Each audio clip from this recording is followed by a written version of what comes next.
Hi friends, ఒక చిన్న మాట. పెద్దలు ఏమన్నారంటే అది నిజమే. శుతిలేని సంసారం చేస్తే కానీ గతిలేని సంసారం చేయరు అంటారు.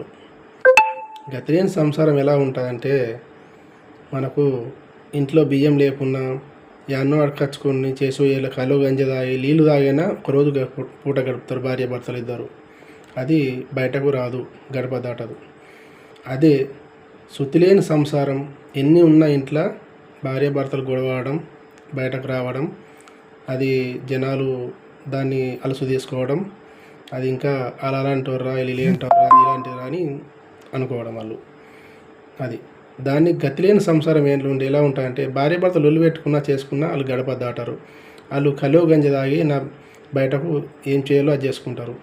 భర్త ఎలాంటిదైనా భార్య చెప్పుకున్న భర్త మంచివాడని బయటకు చెప్పుకుంటుంది. భార్య ఎలాంటిదైనా కానీ భర్త కూడా నా భర్త చాలా మంచిదని మందికి చెప్పుకుంటారు. అలా మన ఇంట్లో వివరాలు మనమే మందికి బయట చెప్పుకుంటున్నాము.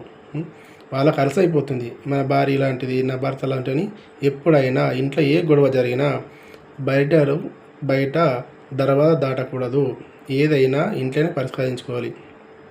ఏదైనా ఇంట్లో ఏమున్నా లేకున్నా, ఎక్కడైనా ఏం లేకున్నా చేసినా, ఏళ్ళు సమక్షాలు ఉన్నా కానీ ఇంట్లో సర్దుకపోవాలి. బయట గడప దాటకూడదు. బయట గడప దాటితే జనాలు ఏమవుతుందంటే, దాన్ని చెప్పుకుంటే మనము అదే అలసైపోతుంది. మన ఇంట్లో వివరాలు బయట తెలిసిపోతున్నాయి అలా. ఓకే ఫ్రెండ్స్, మీకు నచ్చితే కామెంట్ చేయండి, లేకుంటే తప్పైతే తప్పని చెప్పండి, ఓకే అయితే ఓకే అని చెప్పండి. Okay friends, bye.